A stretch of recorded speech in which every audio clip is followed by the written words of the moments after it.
ازيكم يا شباب، عاملين ايه؟ ان شاء الله يكون كله كويس. انا ايمن مجدي، ودي حلقه جديده من استلم وشوف. في البدايه كنت عايز اشكركم جدا على الدعم اللي شفته منكم في الفيديو الاول. والنهارده عندنا الحته المصري، الدوري المصري الاكثر اثاره في العالم. النهارده عندنا ماتش الزمالك وسيراميكا في الجوله الاولى من الدوري المصري. الماتش اللي الزمالك عرف يكسب فيه 2-0، وقدم مستوى متوسط بس عرف ياخد اللي هو عايزه. دلوقتي هندخل على الجزء المهم، وهو تحليل الماتش. يلا بينا.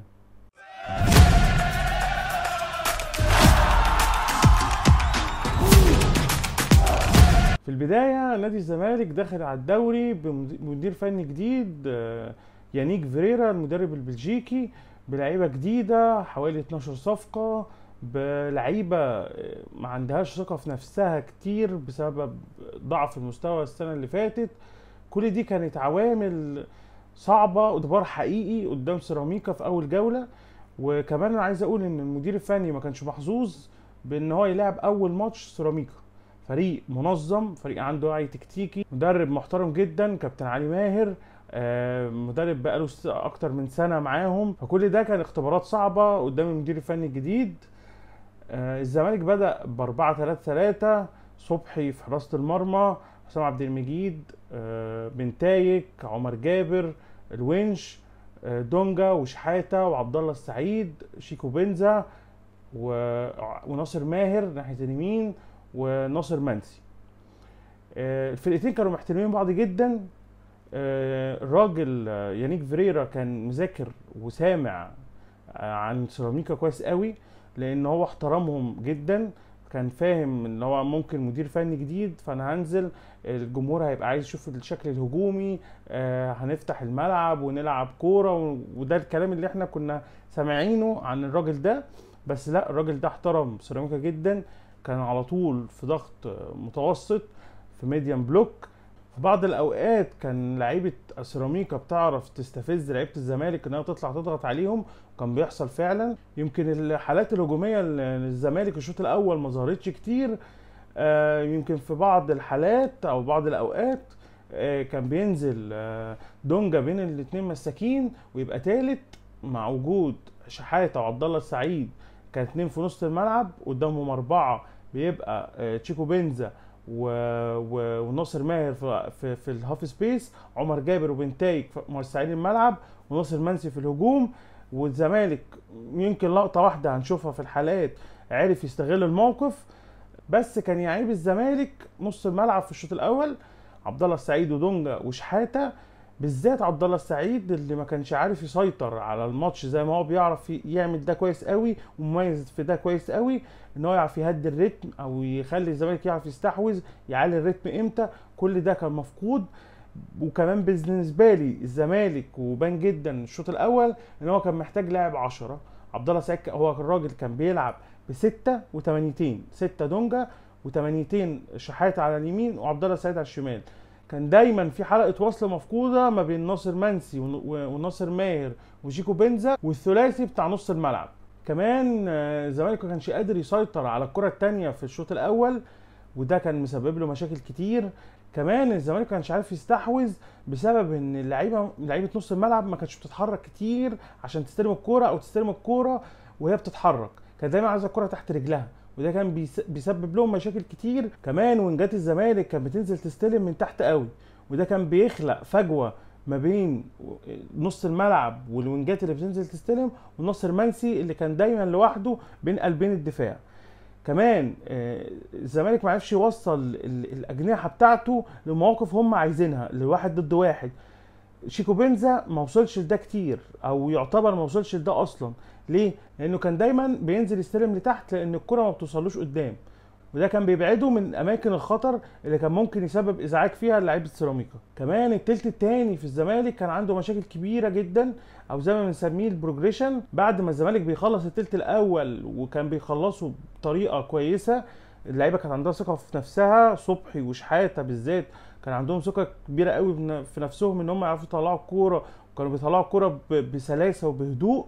وده كان واضح ان هو شغل متمرنين عليه كويس قوي، مش شغل من الهوا.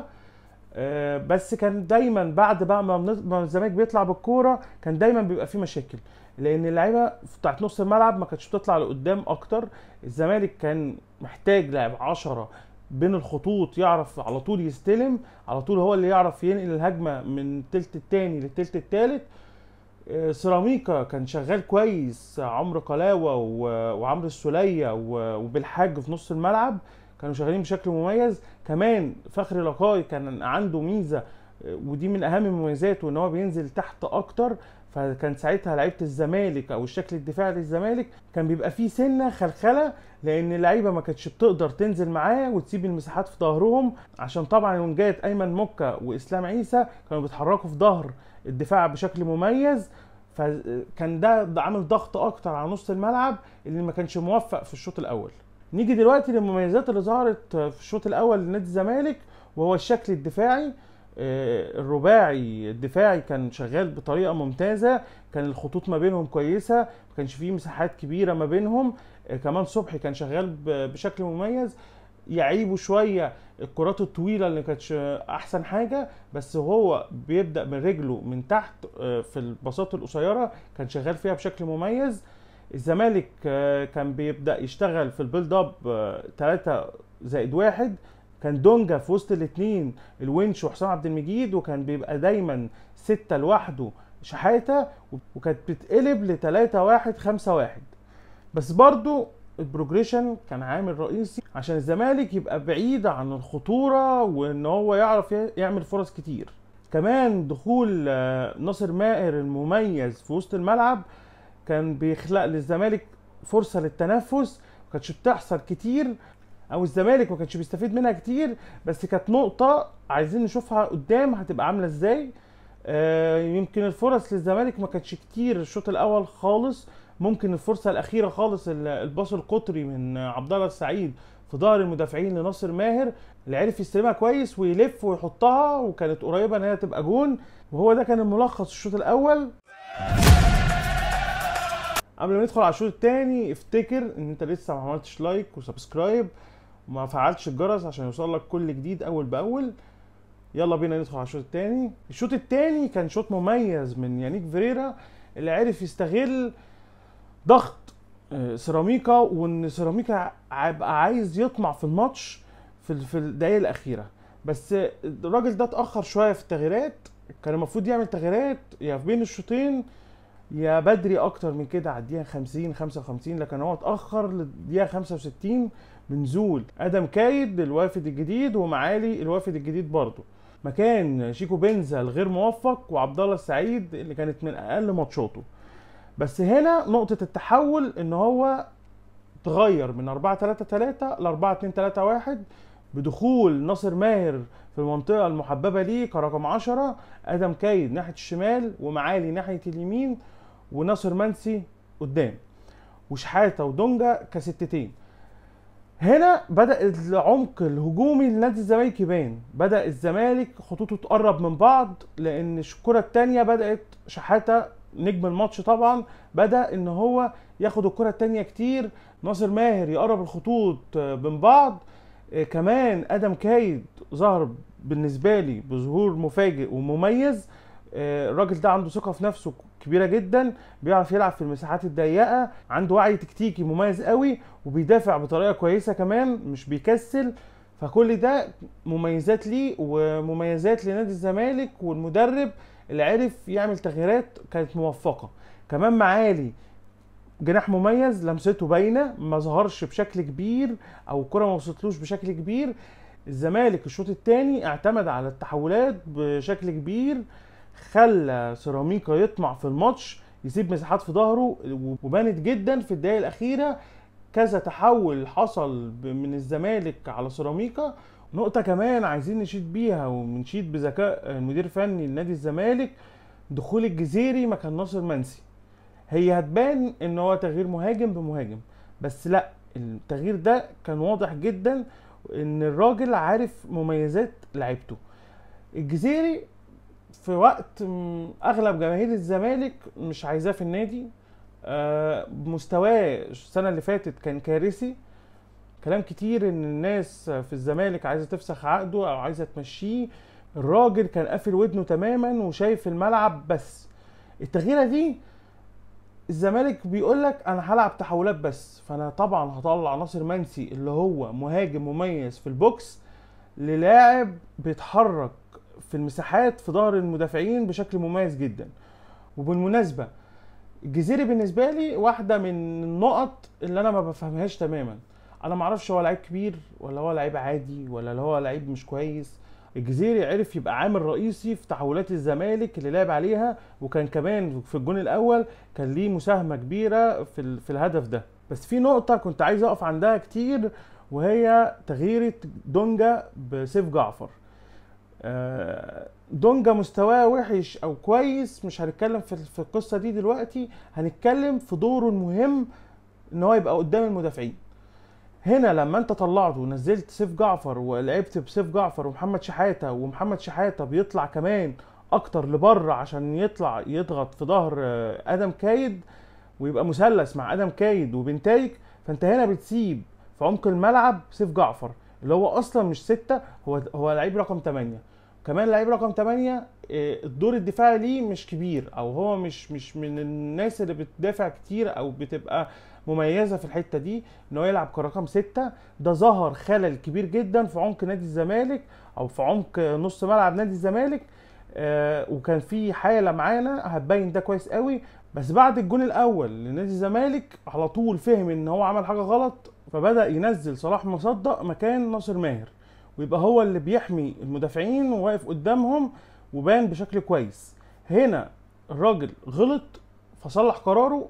وكمان في ميزه بعد تصليح القرار ان هو عرف يوظف مساك زي صلاح مصدق ان هو يحطه رقم 6، فمعناه ان الراجل ده دماغه شغاله وفاهم ان عنده بدايل.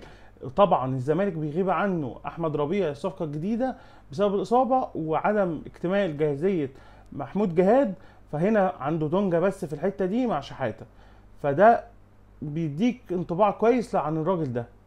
هنبدا نشوف دلوقتي الحالات ونتكلم بعدها. في الحالة دي بيبدأ يبان شوية شغل الراجل ده بيفكر ازاي. هنا دونجا بين الونشو وحسام عبد المجيد، هنا عبد الله السعيد كستة لوحده.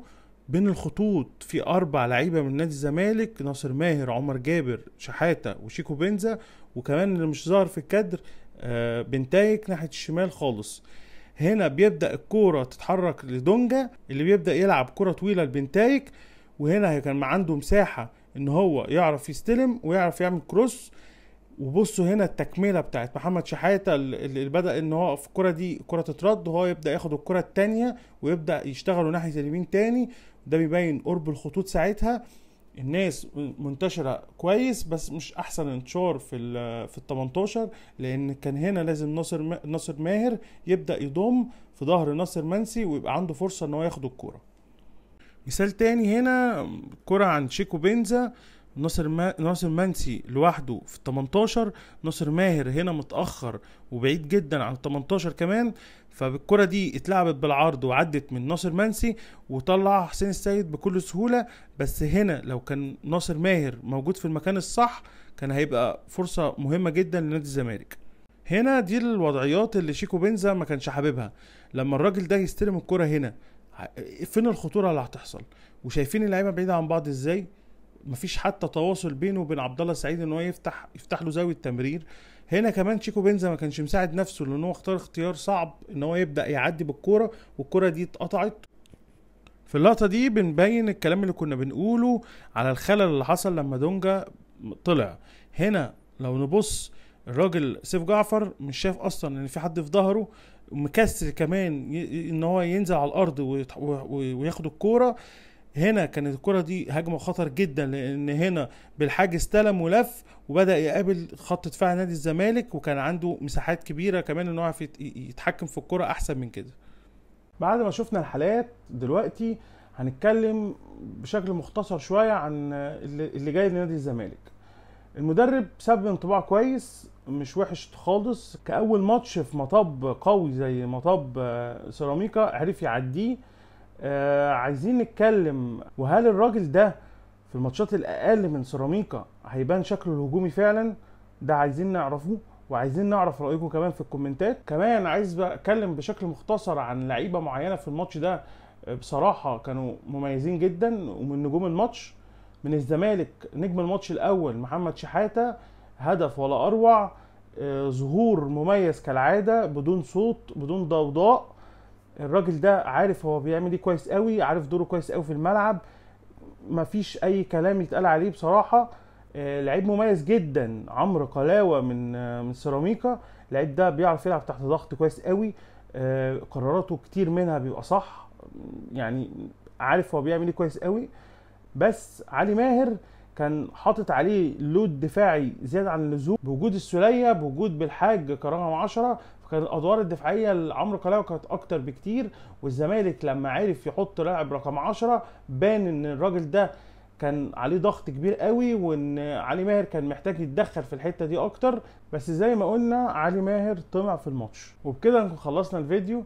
لو عجبك التحليل اعمل لايك ودوس سبسكرايب، فعل الجرس عشان يوصلك كل جديد اول باول. واستنوني الحلقه الجايه، واستلم وشوف.